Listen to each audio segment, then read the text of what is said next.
The end scene where it looked like Laura Tennant's was a zombie or something. I think that caught my attention because the effects were pretty good on it. It really grabbed me. There's actually two scenes that caught my attention. The first one was when I think a glass shattered, that kind of startled me. And the last scene, because there was like a little bit of a jump scare. And also I like the remote effect. I'm guessing you took that from Paranormal Activity, like some inspiration. And yeah, those two scenes in particular. Definitely the last scene, because it was quite, I don't know, it was pretty creepy. The way the actress turned around and then you could see like her demonic face, and then the scream at the end was quite loud. So that definitely caught my attention. I thought everything just sort of fit the part because it was meant to be a casual, just normal scene, so everything sort of fit. Yes and no. Sometimes if you make something look very homey, it doesn't look like it's a natural movie and it just looks like someone's trying to record something out of their back garden. But then yeah, some of them were appropriate, like The Box. You usually see that in some movies like The Exorcist. Yes, I do, especially with the contact lenses, because you could actually see the genre that you were trying to portray. With the glass as well, you know, typical horror film convention, and I think that with the box, it was a nice bit of originality because I haven't seen anything like that. So I like that aspect of the props. Yeah, the remote, the glass, the box. What else? Yeah, I think that your use of props was good because it established that you were just two normal girls. There was no glamour about it, and I think that's what horrors are supposed to be about. Yes, I think they were like everyday sort of items, so it gave an element of realism to it.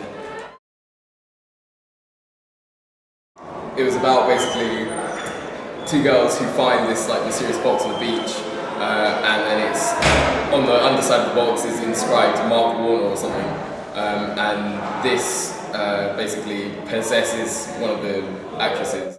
At the beginning I didn't really understand what it meant, but I loved how the first scene linked in with what happened towards the end to do with like the jewelry box and how it changed everything. That was interesting. About finding some sort of cursed item that possesses people, I assume. I would watch it in the cinema because I'm a person that likes scary movies and it looked like it's got a good twist to it. Obviously, she got the box, but I would want to find out why the best friend got affected instead of her. I'm not a fan of horrors in general, but that seemed quite interesting, so I'd like to know what happened next. Yeah, I watched it in the cinema. It seems pretty captivating, and yeah, pretty creepy. Yes, I would consider watching it because it revealed just enough for you to get an idea of what the story would be about, and it looked very interesting. Yes, I would actually, because I was interested because I wanted to see what they would find and why these creepy stuff was happening, like why the box influenced all these things to happen. So I was definitely interested and I wanted to know more. I would, because I like horror movies, but it looks interesting because it didn't let off too much about the film. So the trailer was it was intriguing, but it didn't show the whole film, so it makes me want. The music to either make it more scary or emphasize some points. I'd say some of the transitions between the scenes, and without being too brutally honest, some of the acting was a little bit unconvincing at times. The ending was good, but like some of the acting, but those are the only two things that like probably stood out to me. If I had a bit more of a better understanding about what the box was about, then maybe I would have been more eager to see what was going on, because that was a bit confusing. But apart from that, it was brilliant. I think the way that the dialogue that was used, I think the dialogue was a bit rehearsed and you can tell that it was, instead of a bit of free flow and improvisation. To be quite honest, even though I liked the music, I think I could hear when it would change, like there was no continuity with the music, and sometimes it got too overwhelming, like I couldn't hear the dialogue.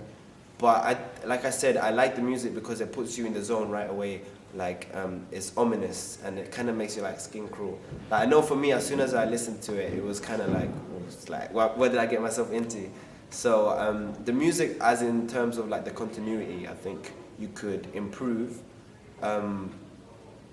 What else? I think you used good camera angles, a variety of camera angles. Your locations were good.